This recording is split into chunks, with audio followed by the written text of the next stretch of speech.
do love that when he reveals himself to Kamala, he literally just, like, peels off his fake mustache and beard, and he's like, it's me. And she's like, what? And then someone comes in, he's like, oh, and, like, puts it back on really quick. What killed me was when he put it back on, because I was like, oh, so he's revealed himself, and now they're gonna, like, she's confessed her love to him, like, yay. And then someone else comes in, he puts it back on. I'm like, that's so great. So fast. Like, when you have a really shitty disguise, you can reveal yourself. It's like they're Clark Kent glasses. Like, it's so good.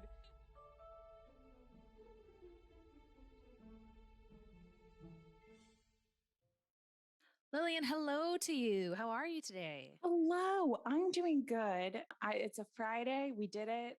Unfortunately, somebody wants to talk to me about work for my job that they pay me for. So I actually have to keep doing work today.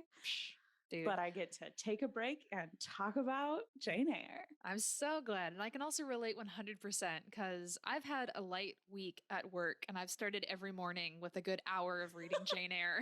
So I feel you. It's hard to pull away from fun and go back to responsibilities. But yeah, just because they're paying me money, they want me to do work for the job. So ridiculous. In case any of my clients are listening, I actually love doing my job. I just don't feel like doing it because it's Friday. So we are back to another adaptation, and I am so excited. It's our first international adaptation, if you don't count movies made in America or the UK. Yeah, I was gonna say, I'm like, you said it made in America, and my brain like short circuited for a second because as an American, the world revolves around us. I was like, yeah. Oh yeah, Jane Eyre is British. So we are doing it. And you'll have to help me out with the date. I don't have that off the top of my head, but it's a Bollywood adaptation.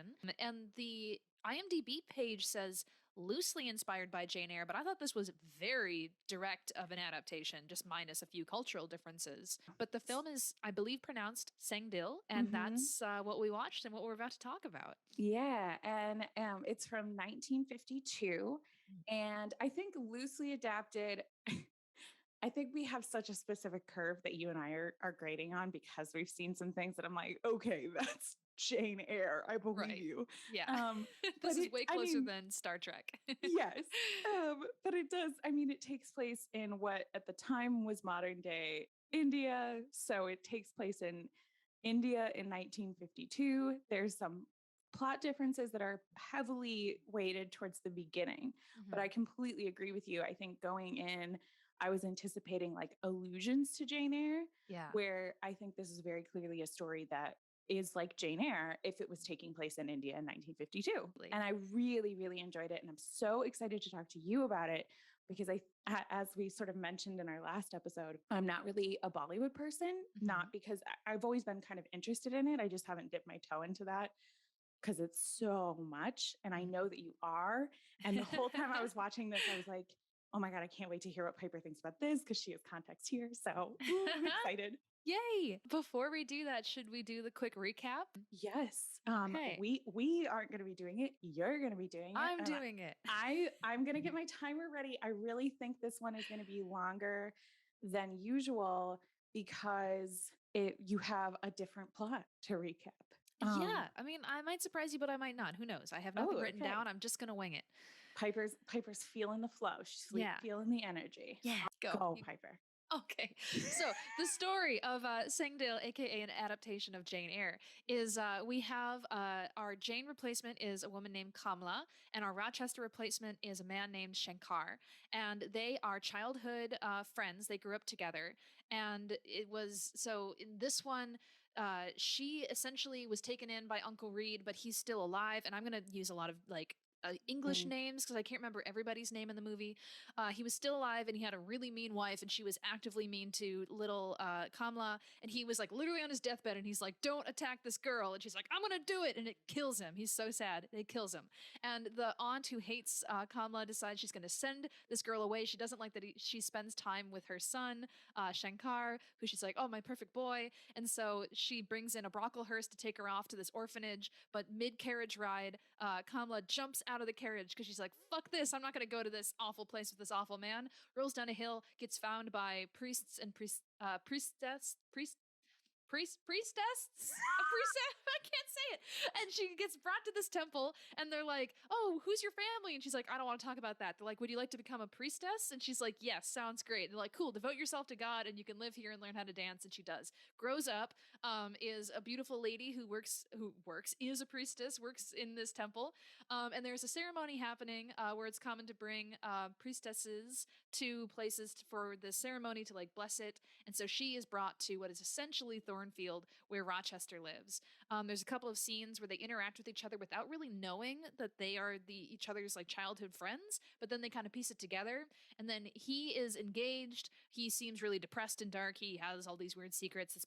This guy keeps coming around, snooping around the house, and being like, "What are you doing?" And he's like, "Get out of here, man." And he decides he's going to start like wooing Kamala once he knows that it's her. And then he does the whole instead of dressing up as a gypsy, he dresses up as not a fortune teller, an astrologer. And he therefore like both gets Kamala to admit her feelings and also sends away his vain fiance. And then they start being together. The whole like, we're gonna do our marriage thing. Oh, there's been some like screams coming from upstairs, and he's been covered in blood. And she's like, "What's that about?" And he's like, "Don't worry about it." And so on their wedding day, in comes the guy with the fez and the stick who's been like shaking his finger at Rochester this whole time. And he's like, "You have a wife, and she's upstairs, and you drove her to madness." And we see her, and she's totally crazy with these big, crazy eyes. And then Kamala goes back to the temple to redevote herself to God, and they're about to cleanse in fire all of her previous belongings at the same time that Thornfield is getting burned down by the crazy wife. And then she, like, hears him on the wind and goes back to him to find it all burned up, but he's blind. And she's like, "I'll be with you." And he's like, "Oh my God, it's you. It's not a dream." And they're together, and it's cute. So, yes, I guess that was a long time, but there you go. The end. It was just shy of 3 minutes. Oh no. But 3 minutes for a 2.5 hour long movie that is different than, and I Yeah. think you called out a lot of the kind of critical shifts that we see in this adaptation, which I did look up. So Sangdil, it's spelled Sangdil. And I just want to say a note up top. I wrote down pronunciations for a lot of the names. I looked up pronunciation videos. I'm still certain that I'm going to get them wrong. And I just want to be clear, that is a failing on my part. That doesn't mean that Indian names are not worth learning. They absolutely are. You should learn how to pronounce names correctly. I am trying. I appreciate kind corrections. And I guess if you want to correct me unkindly, that's my bad. So the translation of the name of the movie, though, is actually called Stonehearted, which I found really interesting. I I like had that a looked lot. up a lot about this movie. I have a lot of fun facts, Oh, I can't including wait. stories about the cast that are buck wild. Dude, okay. That is a nice segue into my kind of talking a bit about my love of Bollywood. I'm not surprised to hear that there are buck wild stories with these actors because and my knowledge of this is also based on like brief Google searches. So I'm not an expert. And if I say things wrong, also I apologize. But it's not uncommon in my understanding that the like Indian mafia is like pretty closely connected with Bollywood in historically. I don't know about now. And so I've also heard many a thrilling story about certain actors. But yeah, no, I kind of said in the end of last week's episode, I really got into Bollywood movies when I was in high school and especially in college. I have my favorites. And the thing that I was wondering about before I saw this is I was like, I wonder how similar old Bollywood is to new Bollywood. Because I mentioned that nowadays, at least the movies that I see, these big blockbuster hits, it's pretty common that they span multiple genres. This felt as if it stayed strictly within its own singular genre, but it did do what is pretty classic for Bollywood, where it turned it into essentially kind of a musical. And we had both diegetic scenes where like she is singing and it's supposed to be literally what's happening because they're performing these dances and these ceremonies in the temple. But then we also have non-diegetic, which is kind of when in musical theater someone suddenly breaks into song when you're walking down the street because you're expressing your emotions. So we had both scenes of like her daydreaming and singing about him lamenting her loss and singing about her. Then when they got together, they'd sang a little love song, which was pretty classic Bollywood in my experience, where it's a lot of like nature scenes, they're walking by beautiful spots, just singing about how in love they are. And so, yeah, there was commonality, which I really enjoyed seeing. Sometimes I do this podcast and I think to myself, I've got some interesting things to say. And then my friend Piper goes, here's the difference between diegetic and non-diegetic songs in musicals. And I go, I actually should maybe talk never again. No, you It should. was so helpful. I literally like wrote down, I'm like, some of them are the ones where you know that they're singing. And so Piper's like, here's the actual terms. I'm a badass. Well, thank you. Yay. Yay! Um, Honestly, as that's coming out of my mouth, my brain is doing what it always does. And it's like, Piper, what if you've got them mixed up? What if actually diagenic is when it's meant to be? And I'm like, oh, shut up. Just talk confidently and people will believe you. So, or if you thought to yourself, that sounds wrong to me. Again, Piper accepts criticisms a lot better than I do, except for name pronunciation corrections, which I will accept with a lot of grace. Any other criticisms about me, Kmart parking lot, yes. but Piper will take them with a little bit of a, oh, okay. Yeah. Oh, thanks for telling me. So that I think that's such an interesting point. And I found myself while we were watching this. So this movie is about 2.5 hours, which is a little bit on the long side for a Jane Eyre adaptation, although given the musical numbers, which were so much fun, I want to hear what you think about the music, but because I don't know a lot about the kind of music that's in this, but it did take me about 4 hours to watch because it's in Hindi, so I have to pay attention and read the subtitles.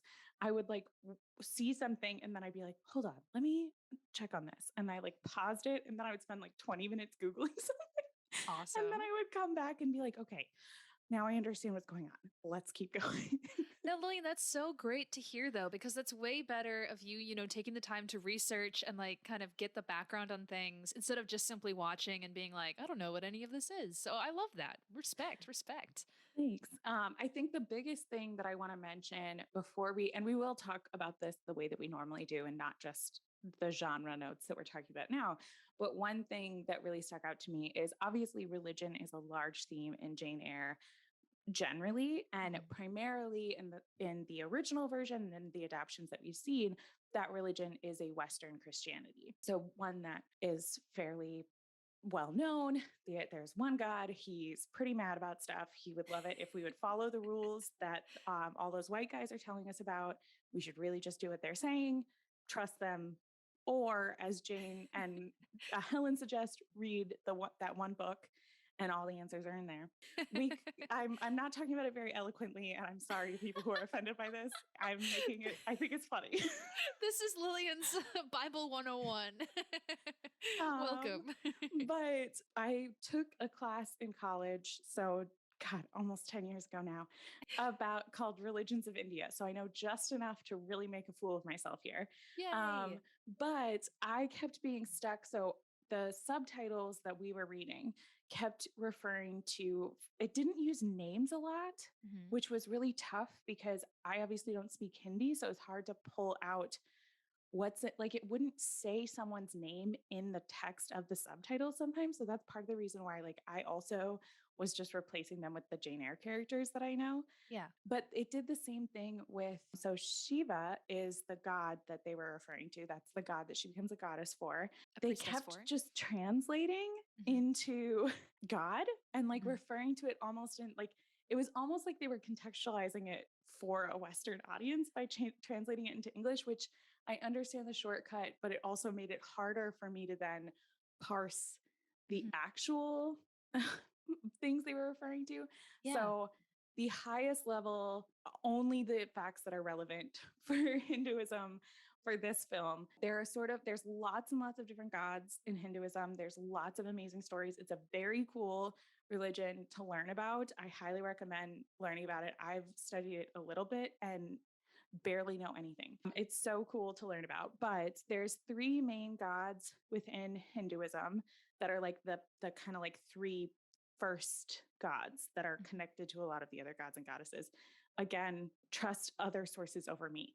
But they all have lots of different names as well that they're known by. So, but their kind of most common names from the Googling that I've done was Brahma, who's the creator, Vishnu, who's the preserver, and then Shiva, who's the god that she is a priestess for, is the destroyer and reincarnator, which is Cool. particularly relevant Mhm. because that's the god that the father, who is dying at the beginning of the story, is referring to and is talking about going to Mhm. Shiva and all of this stuff.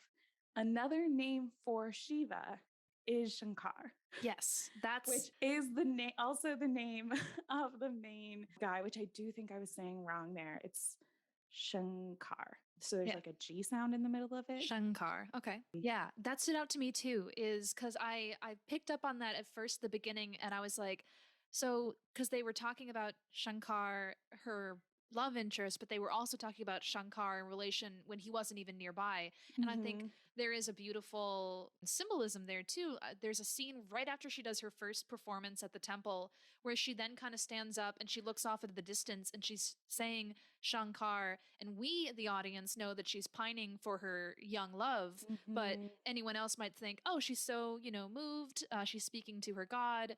And so I thought that was, yeah, that was cool that they did that. Yeah, it was a really beautiful, it was part of where I was like getting confused. And that's where I like took my little dip off and was trying to figure out what on earth she was talking about. And it really, it's such a beautiful layer of this interesting storytelling that they're adding to this, where they're constantly asking her as this priestess to give up her connections to the world. And I think it's such an interesting way to kind of pivot that criticism that Jane Eyre has for society to this similar story, but criticizing it in a different way, right? Like they're Yeah. asking her, we talk a lot about how in Jane Eyre, particularly with St. John Rivers, will ask Jane to give up the things of the world and devote herself to God. And in Mhm. this case, the priestesses and the priests are telling her that as a priestess, she needs to give up her connections to the world and give herself to God. And Mhm.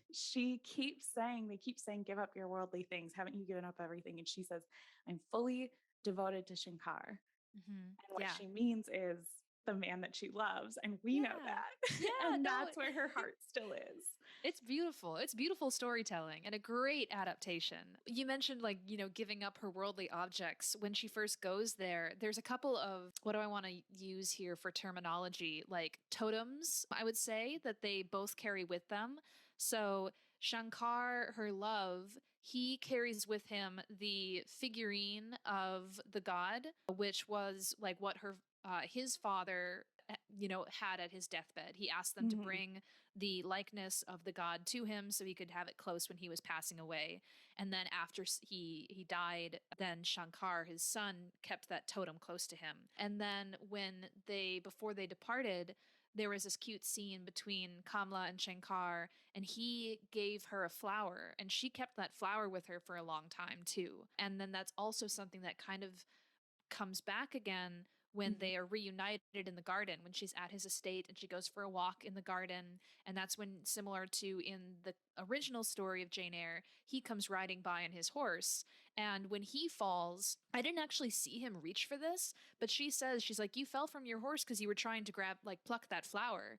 And it's, of course, this whole symbolism too. Like he's reaching for that thing that symbolizes her and his still like ever blooming love for her, etc. Mhm. So they did symbology. Is that the right word? Symbology? Symbolism? Symbology? Shut up, listen to me. Symbolism really well. Oh my God. The symbology of it. That's amazing. I think what we are doing is symbology because we're studying the symbols, and what they're doing is symbolism. Nice. Very nice. I'm gonna Google that We're later. science here. Oh my gosh, I have Or so much. don't, Or guys. don't. It's fine. It's a Just word now. if you need to know the difference between symbolism and symbology a lot in your life, I guess go Google that. But if not, it's okay. Sometimes words just need to get across a basic meaning, and that's what they did. Yeah. And Um, similar to how my brain sometimes makes up plot points when we're calling a story that didn't never happen, sometimes my brain also just mashes a few words together and they're like, symbology sounds real. That's real. Go for that. Speak it with confidence. No one will question it. yes, that's perfect. Yeah, I think so we've talked a little bit about the biggest kind of chunk that has a very different plot is that beginning. The way that this story is set up is there's a childhood relationship between our Jane Kamla and our Rochester Shankar. And they are living at his parents' house. So his father was friends with Jane's father. And when Jane died, Kamala, Mhm. interchangeable. When Jane's father died, he asked his best friend, he said, "You can have all of my money, but please also take care of my daughter and make sure that she has a good life." Yeah. And he promises to do that. And then he's very sick and dying. And his wife is a bitch. She's awful. And he says, "Let me die in peace" at one point. So that's like how terrible she is. Nobody likes her. She also literally, in my translation, I'm pretty sure it's the same. She calls Kamala a bitch, like in the first Mhm. 5 minutes, and she's like slapping her Yeah. around. And I'm like, woo, this Mrs. Reed is awful. Yeah. So she's really, really, really awful. And we watch her like, unlike with Mrs. Reed, where Mrs. Reed is bitter because she's following through on her husband's wishes.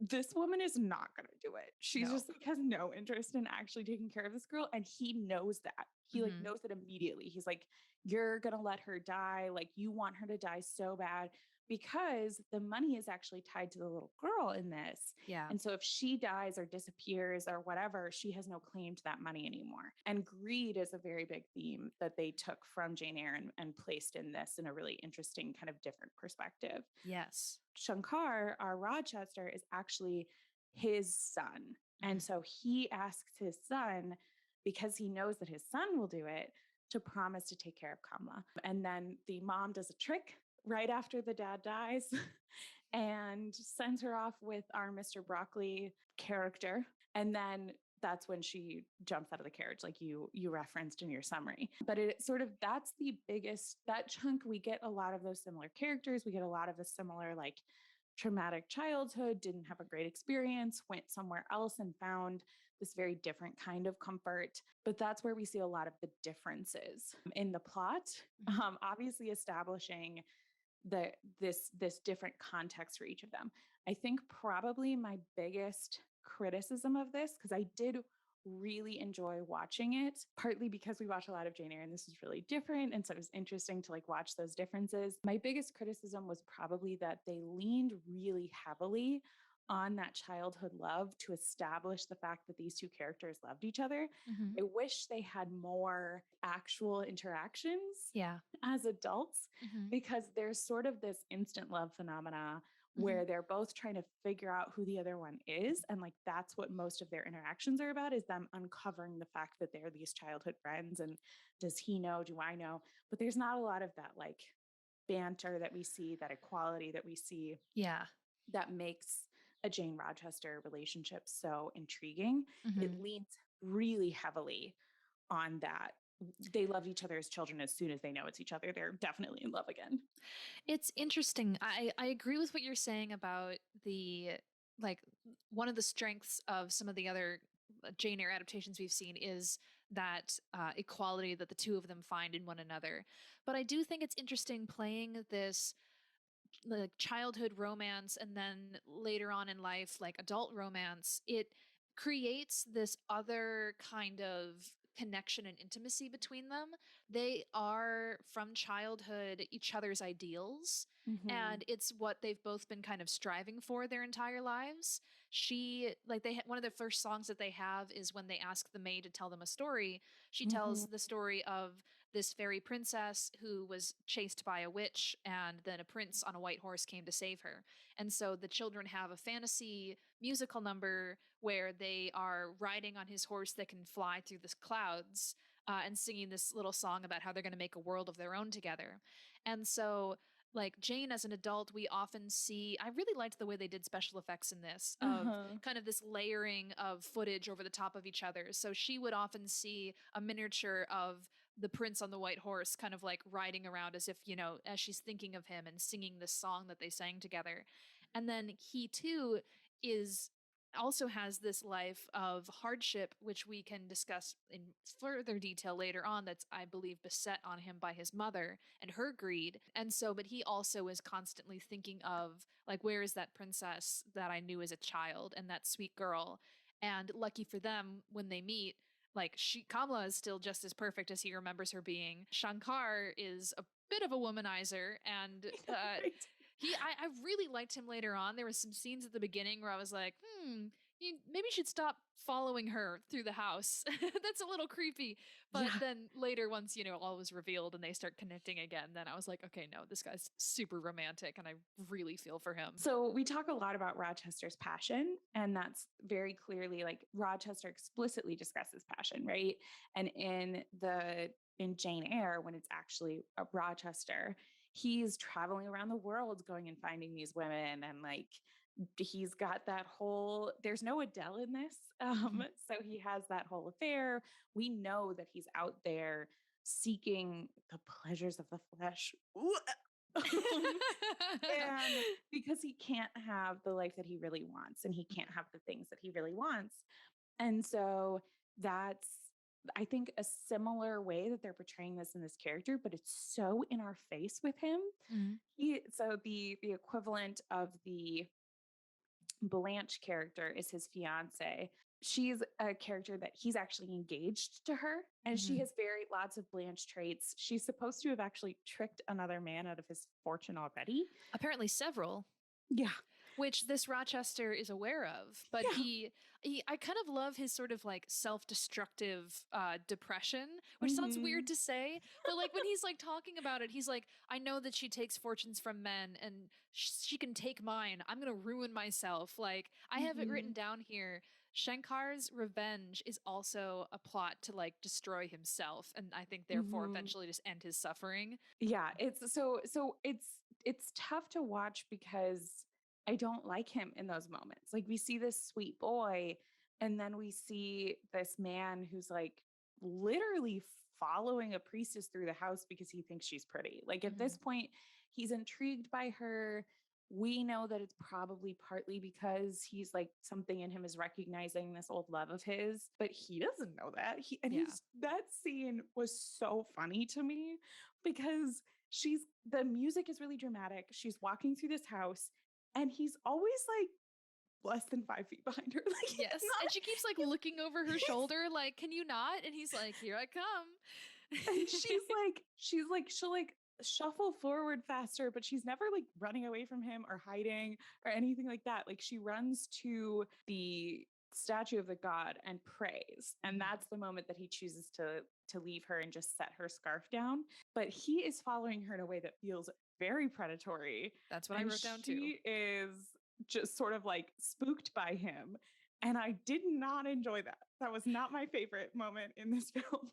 So I thought it was interesting the setup to that is that it's like the morning and she's getting ready for her day and her window is open in the room that she's staying in and she sets her scarf on the windowsill and the wind blows the scarf out of the window and Shankar is sitting down below like sipping tea like in this little courtyard and the scarf just like lands on his face, which I thought was like kind of comical. But so he then like he says this, he takes that as he thought that she was flirting with him, like she threw her scarf down to be like, ooh, come up and see me, because he's used to ladies doing that.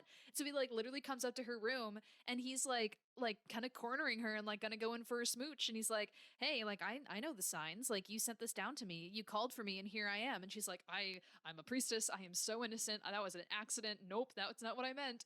And then the what's essentially like the mother superior comes in to like let her know the party's about to start and he's like, cool, I'm gonna see you later. And then he like leaves and then that's like when he's following around the house with the scarf, that's him being like, remember I said I'm gonna see you later, we're gonna do some kisses. And she's like, oh my god, I gotta get to my god, like so that I'm a holy lady. And he's like, oh yeah, okay, well, you know sweet, see you later. It's similar to what you're talking about with that theme of the idea that he's like very destructive. I think he's being destructive in that moment. I think this is supposed to be the example of like he's sort of abandoned his morals like Mm, and we learn towards the end when he's giving his stay speech and he's explaining the context of what's happening that he sort of has been carrying around not only the guilt of this wife that he has locked up, but also the guilt of failing Kamla. And mm, that's sort of the first piece of he starts out feeling guilty from that moment in childhood when his mother sends her away and he's unable to find her. He's mhm. like, well, I've actually failed at the only thing that has ever mattered to me. So why would I give a shit about anything? Which is part of the reason why he's manipulated into this marriage. Yeah. And I can't remember if it's that moment or in the garden, but he says a line that I think really reflects his feelings towards her and his feelings about life in general, which is, I do not fear life or death. I only fear beauty. Yeah. And he's saying that to her while saying that she's beautiful. And he has this additional layer of attraction to her, which is so well portrayed in this movie. Hmm. Is that like, obviously she's beautiful, which I like that they don't pretend that she's not absolutely gorgeous. Right. That there's this other layer of like, you're gorgeous and there's something more about you too that I'm really into. I kept thinking about that because in Jane Eyre, the book, Rochester, talks about how she's a fairy, she's an elf, she's not of this Hmm. world. There's a similar comparison that's made about Kamla when she first jumps out of the carriage and rolls down the hill and she's brought to the temple, where they say something sort of similar too. They're like, oh, she's so beautiful. She must be like sent from the gods. She should, devote her life to them. And I thought that was so interesting. The actress, I'm not sure her name, but she has these unbelievably large eyes that are incredibly captivating. And they Hmm. really like focus in on that on a lot of these beautifully shot scenes with the high contrast and the lighting and everything. Yeah, so I like that that was also kind of pulled in and they work with that. They never really seem to make an effort to say, the whole kind of like Rochester is unattractive. Shankar is just like a good-looking guy. One thing that you mentioned about Rochester in the book, traveling around and having affairs and things, a way that I thought was really interesting that I personally interpreted them doing this is, I don't know if you noticed, but so his fiance and him both regularly are seen in more kind of Western styles for Hmm. 50s clothing. So, as opposed to a more kind of like traditional Indian garb that we see kind of more with like Kamla and the people who are more kind of closely connected to their heritage and their traditions. And I wondered if that was sort of a nod to being like, look, he has gone, maybe he had education overseas. Maybe, he's traveled around and he has this kind of quote unquote like modern like look about him. And we even hear a couple of times his fiance speak in English. So there Hmm. is that kind of boundary drawn between, and it's so interesting here in this, in an Indian made film of being like, no, the other is the West and Hmm. English and a Western style of clothing, and the us and the home is, things that are kind of more traditional for our culture, which I loved seeing. Yeah, absolutely. I definitely saw a lot of allusions to things that I was like, this is more than I'm understanding. Like, there are layers here that I'm not going to get. Obviously, I'm going to get more of those layers and things that are written and performed and created for a Western audience, which this Mhm. was very clearly not. But there's so much value in that. And I would love to hear if anybody has kind of additional understandings of that they want to provide. Because I do, it was hard for, I saw some of that you're talking about. Like, she was never in any of that more westernized clothing. It was hard for me to know how much of that was the symbolism that you're talking about Mhm. versus that's what priestesses wear. So like, is it more Right. of a connection to the religious aspect? And Mhm. I was just so certain with that and a lot of the other things. I'm like, there is more here than I can understand.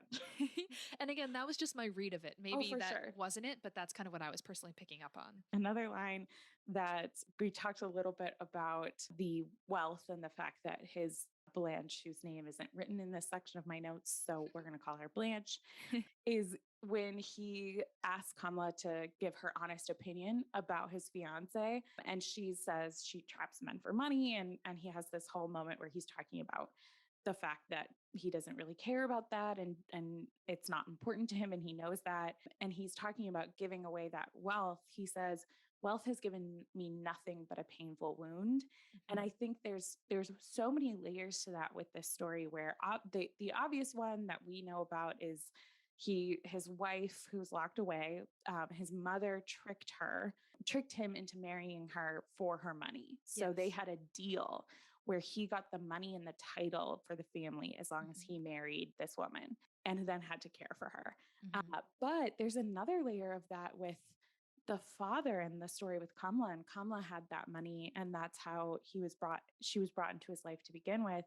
And Mhm. it's his mother's greed that resulted in Kamla being torn away from him, which is Yeah. another layer of wound. So I thought that was a really interesting line. And he says another line shortly after that that is obviously like sticks right for that romantic in me, which is the only true love can give me peace.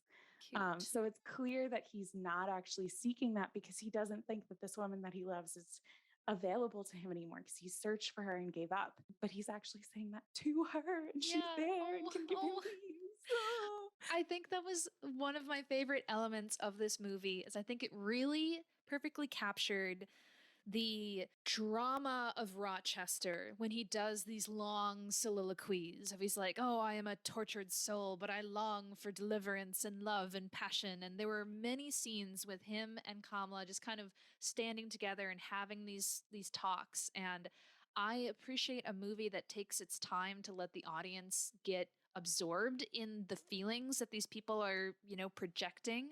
It didn't feel rushed at all in those moments, and I loved that.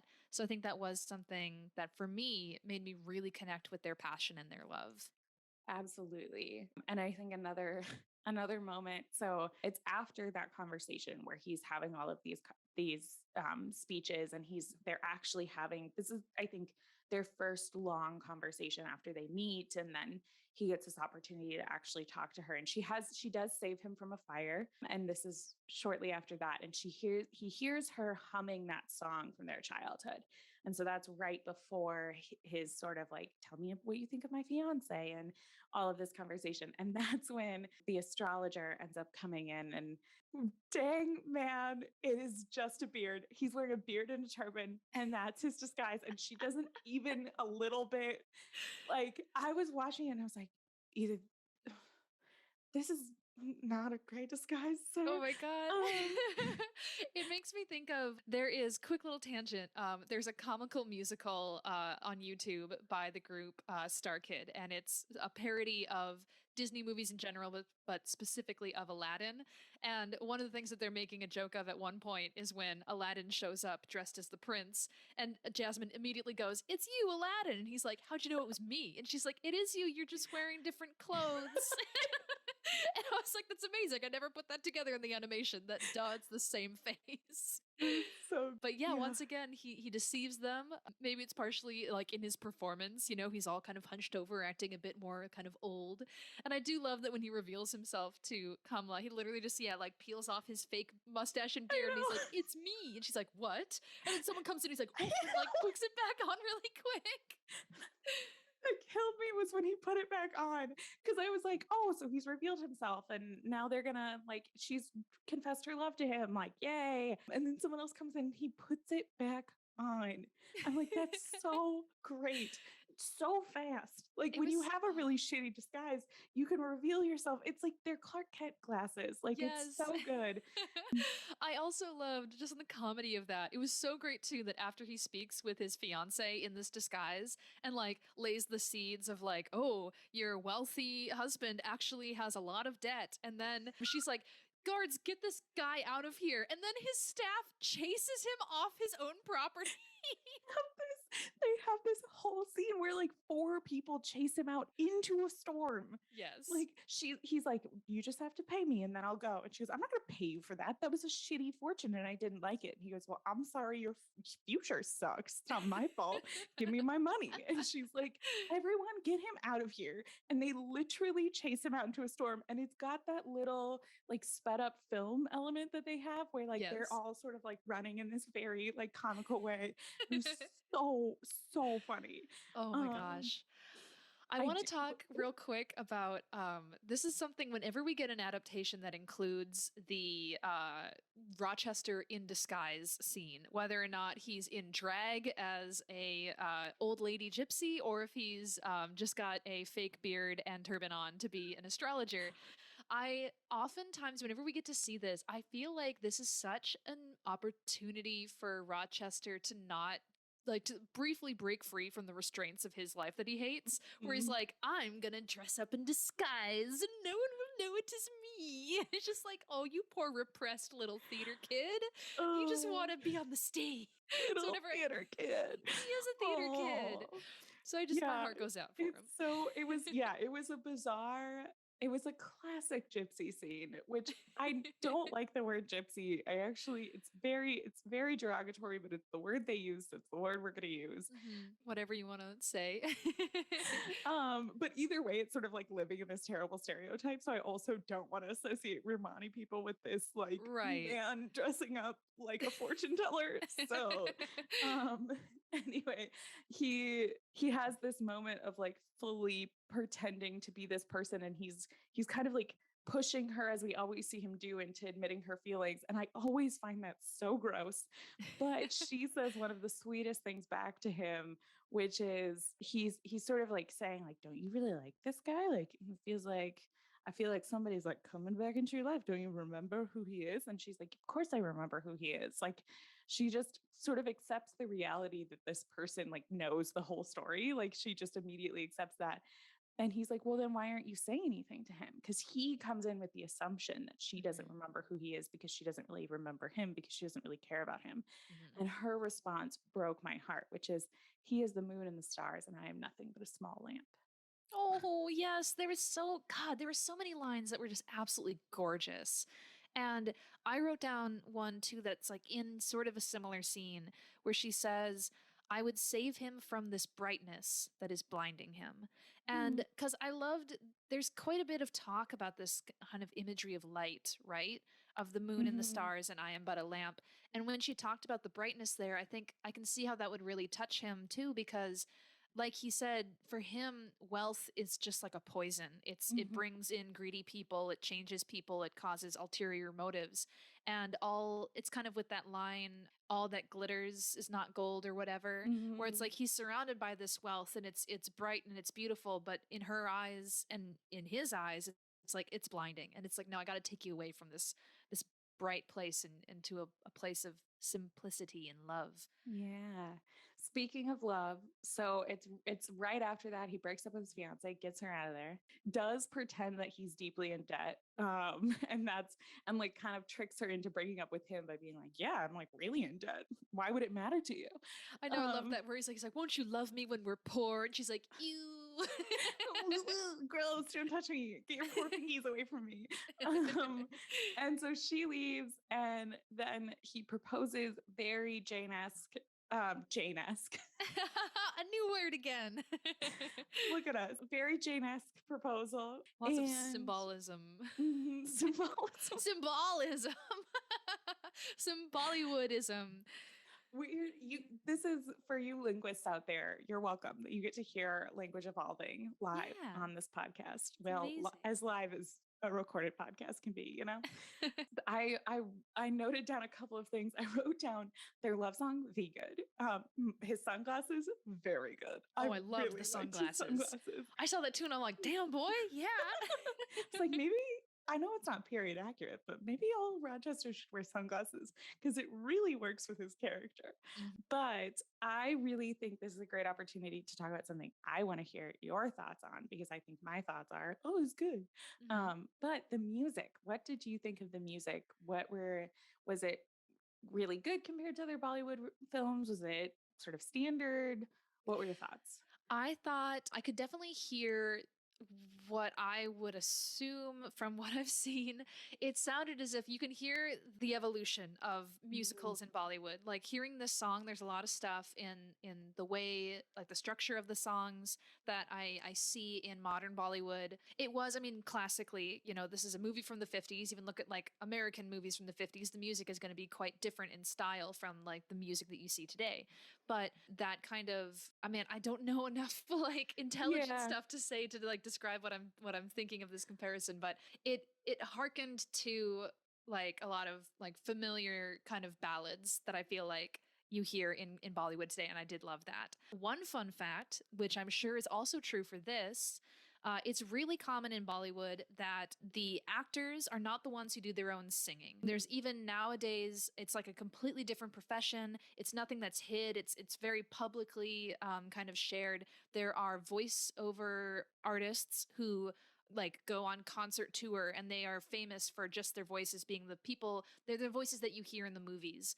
But Mm, it's pretty common that lead actors and actresses don't do their own singing. Sometimes they do, but dubbing is very common in Bollywood. So I was curious to, I don't know if this one, if the actors and actresses did their own singing or if they had, other people, but that's just a thing Yeah, it was common.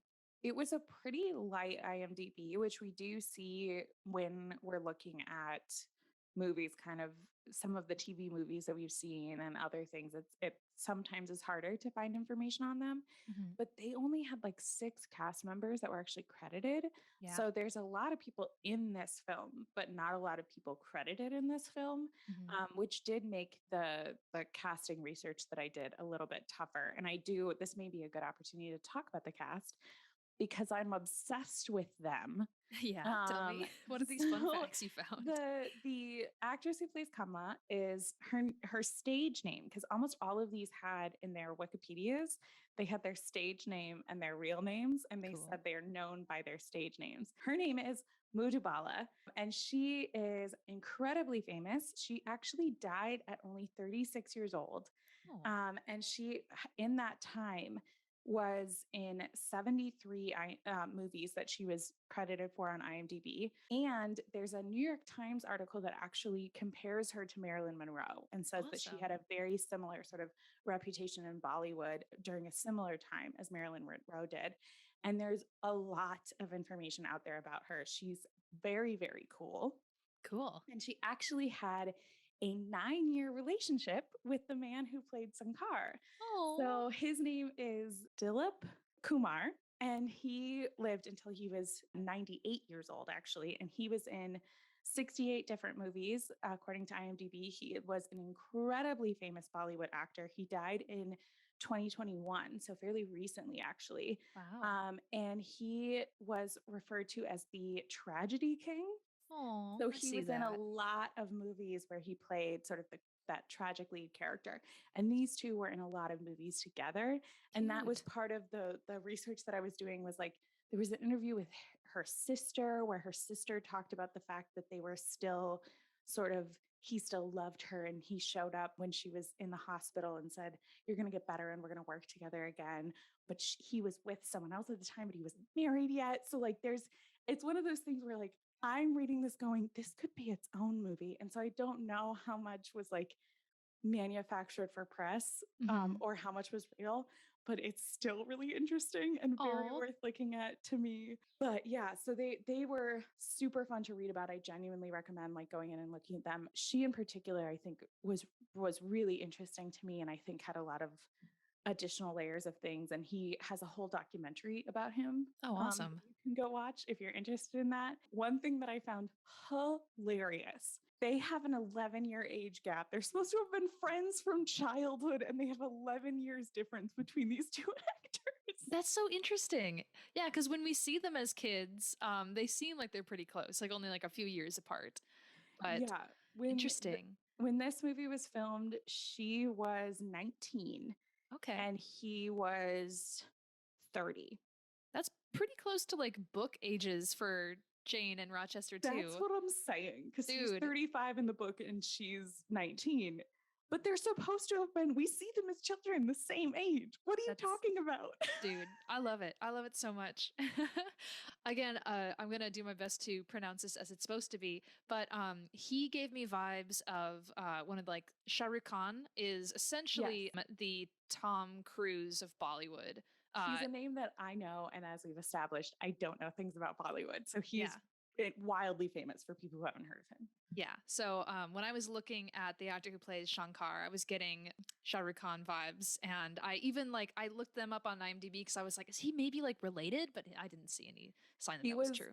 he was so like famous at this time and in so many things. He played a very similar role to that actor in Bollywood at this in kind of the 50s and 60s. And he was so famous that he was in another movie in 1952 with a character with the same name, also Shankar. There you And she go. was also his leading lady in that movie. Cute. You know, it's got to be easy when you're filming a romance movie with the person you're actually in love with, right? There's literally no faking it. You're just I like, hope oh, they were really in love and actually together. I it's want so that to be cute. true so badly. Please don't correct me if that's wrong, or I'll have to meet you in the Kmart parking lot.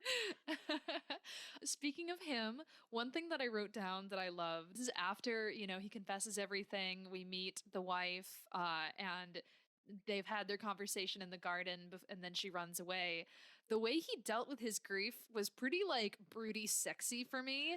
Because first, I can't remember what happened in order of operations, but he does two things. One, he plays a very moody piano and sings a song about how sad he is that his love has gone away. And I'm like, oh, yes. Oh, Edward Cullen, sing it. And then also, he goes out and anger tries to chop down this tree, which I don't remember there being I mean, there were plenty of storm scenes. I don't remember us seeing lightning hit the tree, but as we know in the novel, lightning Mhm. strikes the tree right after Jane and Rochester propose underneath it. And he has a line when the maid who's kind of his new like stand-in mother comes out, and she's like, no, the roots go too deep, you can't cut this thing down, like if Mhm. lightning couldn't strike it, then neither can you. And he's just like trying to get rid of this tree because it reminds him of the woman that he loves. And I'm like, okay, you're super strong with an axe and you're playing moody piano, sign me up. Like I'm there for it. I don't think we're going to need to talk too much about the Bertha character and the what we learn about her in that stay speech. Mm-hmm. But I completely agree with you. I loved the way they played it afterwards. I think the stay speech was really, really good. We saw a lot of what we love in a stay speech. A little less like vulnerability and culpability there, a little bit more of the like life is terrible and everything is bad. So I guess I didn't know how to be a person with empathy anymore, which is Yeah. a very Rochester take. But we learn that the difference in this from the his father sort of and his father and his brother tricked him in. It's his mother. She spends away all their wealth. They are out of money. And so she uses the only thing that she has, which is her son, makes him marry this woman that he doesn't know. He meets her and she's full crazy. Whoa, is she crazy? I loved the scene that they show where he's like walking towards her, and I don't know if it's supposed to be their wedding bed or just like sort of a ceremonial sort of like altar thing, but Mhm. she's behind this like beautiful like beaded veil, and she parts the veil and sticks her insane face through and is instantly Mhm. like ha ha ha ha ha ha, like you married me, guess what? And I'm like, oh my god.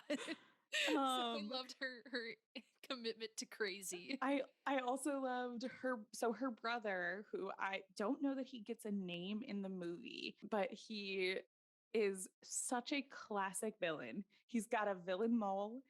He's constantly just like hanging out outside of windows. He starts with the silhouette every single time. Hmm. He's been blackmailing Shankar the whole movie because he's like, I know the truth. You probably shouldn't be marrying any of these ladies. Stop kissing all these ladies. And Hmm. when he interrupts the wedding, there's an interesting element of he has never been attacked by not Bertha, Yeah. but Rochester was in a Mm. very Mason-esque way. When he interrupts the wedding, he goes, my sister's here and she's not crazy at all. He's a monster who made her crazy. And I'm like, oh my God, Piper and I've talked about that so many times. I know. I wrote that Um, down too. I was like, he's like the first person who said it. He's like, my sister's fine and you made her this way. yeah. If we can believe the flashbacks were shown, I don't think that's true. Yeah. But I do love that, yeah, the first time that Shankar goes up to deal with his wife, which, as I mentioned in my summary, she is up there screaming her head off. Yeah. It's It's not a laugh, it's a scream and it's terrifying. it's a blood curdling scream, and I would definitely be like, okay, people are getting murdered in this house. And then when she like peeks her head out to see him, his like Rochester Shankar's shirt is torn and he's all bloody. So she's like viciously attacked him, and he said that like when the maid slash his kind of step in mom, she's like, oh, like she's hurt you, and he's like, it's no worse wound than I've received every days of my life. And it's like this very like moody thing. He's like, she's constantly hurting me. What else is new? And I'm like, oh my God, you're so broody. So we find out in the stay speech that that wound that he's had since he met her was because his mother tricked him into marrying her and for the money, and he has all this money but he doesn't really want it, and he's been thinking of our lovely Kamala the whole time. And after he's done giving that speech, he tries to get her to stay in very Jane-esque ways. Well, She says she can't. The line though that stood out to me, there was quite a few moments in this where both for like mostly for a movie from this time period because they didn't have the whole Hays Code thing, which is where some idiot came into Hollywood and he's like, I don't want there to be any sex or swearing or fun in movies. It's not allowed. That's the American thing. So I don't know what kind of codes they had for Bollywood movies, but like this was rather sexual without doing any sexual stuff. Like he's, the way he's trying to kiss Mhm. people. But the line that caught my attention big time when he was doing the stay speech is he says to her, and it's like kind of scary, but kind of not, where he's like, I can compel you to stay, but if I did, I would only have your body and not your soul. And I was like, damn, dude. Which Like, I also think we've seen similar lines in the 2011 jumps to mind for me, that yes. when she's going to leave, he's got her and he's holding her. And I think, doesn't 83 do the same thing? 83 doesn't have a line like that. He is kind of like grabby with Jane, but he doesn't say the line. The line that's referenced in the 2011 is something that's in the novel, I'm pretty sure, where he says something where he's like, I could bend you between my thumb and forefinger. Like he's essentially like, I could, Hmm. force you to be here. I'm strong enough Hmm. if I wanted to, but that's not what I Yeah. want from you. And Yeah. so, it touches a lot of levels because it's Yeah. kind of his misogyny and like womanizing coming back from his past, but also it's this poet in him that we know where he's like, I don't want to be a rapist. I want to be a lover. I want you to And love me back and want me. I think that that's such an important, I don't know if it's, I'm going to just say, like, it's a thing I see in a lot of romances that I sort of attribute to a female gaze thing, Hmm. where we want someone, like, in romances. I read a lot of romances where the guy is like physically way stronger, and in life that can be scary in a way that is not sexy, because there is a genuine risk that any woman knows of, that a Hmm. man can actually force you. Hmm. And there are lots of examples in media of men who don't actually give a shit about who you are and just want your body. And Hmm. if they can coerce you or force you, that's what they want. Hmm. And it is such an important distinction in all of the best romances, Hmm. that even though they want your body, they only want it if you also want them, because what they want is you and who you are as Hmm. a person. And their Exactly. ability to force you to give them what they want won't actually get them what they want, which is the Exactly. difference between a consensual sexual relationship and rape, in case anyone is Exactly. wondering where that line is. No, you're right. And without going into a whole like topic about this, because it's kind of what Hmm. we did in Bridgerton, but there is sort of, we've talked about a romance novel in itself is typically when you start the book, consent is the key because Hmm. it's like, this is why we're here. We want certain tropes. Everyone is consenting and agreeing to it, the writer, the reader, etc. So, yes, that level of strength. And it's like, ooh, you could take me away if you wanted to. And I'm okay with it. I'm just going to say no because society says I should say no. And it's like, it's like kind of like role play, right? Yeah. We're all saying yes to this, but we're playing with the danger. Hmm. So, Hmm. yeah. Yeah. And I could talk about consent all day. I won't, because that's not what we're here for. But I do think that that's an important piece of that moment, is there's no fear there, because we know that Rochester would never, because that's not why he loves Jane. He Exactly. loves Jane because of who she is. And even though that line can be read as frightening, it's that line we've talked about before, where is it safety or is it sort of like a sexy level of passion? Hmm. The 57 went the wrong way, did Yes. not understand where that line was, went very for real dangerous. But a lot of the other ones kind of dance along it. And we feel safe with Rochester because we know he would Yes. Yeah, never. exactly. He's just going And to we're seeing go that here. play a piano and chop a tree instead. That's how he's Yeah, going to deal and with then it. in the meantime, while he's playing that piano and chopping that tree, He's going to drop that tree. she goes and burns his flower, which means that his house burns down for realsies.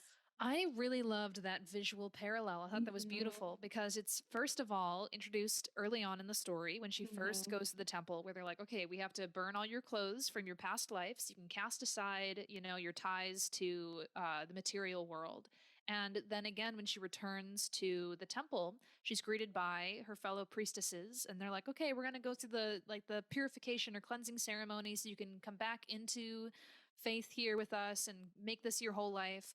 And as she's sitting there by the fire, ready to like toss in, the last of her love for her Shankar, not this Shankar, we Mhm. get cut scenes of the Thornfield essentially burning down. And I thought that was a beautiful parallel. It was so Mhm. good. It was so well done. And then she physically runs to him. We watch the whole thing. She falls down. It's very dramatic. And she shows up, and he literally thinks it's a dream. Yeah. He is like, "Is it night already?" And she goes, "No, it's just the very beginning of the day. Like, day has just broken," which she does start the ceremony at 4 a.m. So, time wise, it does work out. He goes, "No, because you only come at night." And he like fully believes that it's a dream, all the way up until the maid mom that we talk about a lot goes, "She's here. No, no, no. Like, that's actually her." And he goes, "My dreams are so vivid that even you can see them now." And she goes, "No, Kamala's for real here." And he runs back, he turns around and runs back to her. And that's how we end, is them embracing. And it's so beautiful. It is so beautiful. I loved this. I am ready to lay out my rating if you are. Let me double check that I don't have any other notes on this, on cool things. Oh, I do have one other thing on that I wanted to mention as a fact that I looked up during it. So I wanted to know, because I don't have a lot of context for Bollywood in general, and then additionally, I definitely don't have a lot of context for 52 Bollywood. So I wanted to know what people thought about it. And there was a criticism at the time by critics referred to it as a dull, boring, and stupid picture. Um, Oh no! but they did really like Dilip Kumar's acting, which is a quote that I looked at the citing for that it comes from the documentary about him. So I don't know how much they were like, "I don't like this movie," but I really like this one guy that this documentary is about. However, it was a huge commercial success. So I don't have a great standard for what the films in Bollywood were making at the time. So I'm not going to include any of the dollars because I don't have context for that. But for box office in India, it was declared a commercial success. Very So nice. very much a blockbuster. We loved the movie, but not necessarily critically acclaimed at the time. Okay, well, that's good to know. My personal rating, I think I'm going to give this one a solid 8 out of 10. Oh boy, I should have thought about my ranking for this. Let's stick with Timmy D's. Oh, Yeah, because I enjoyed this portrayal of Rochester. He was up there for me. So I'm going to give this an 8 out of 10 Timmy D's. I really enjoyed the experience of watching this. It was something very different. I thought, giving the context that I have around Jane Eyre, it was really fun to watch something very different.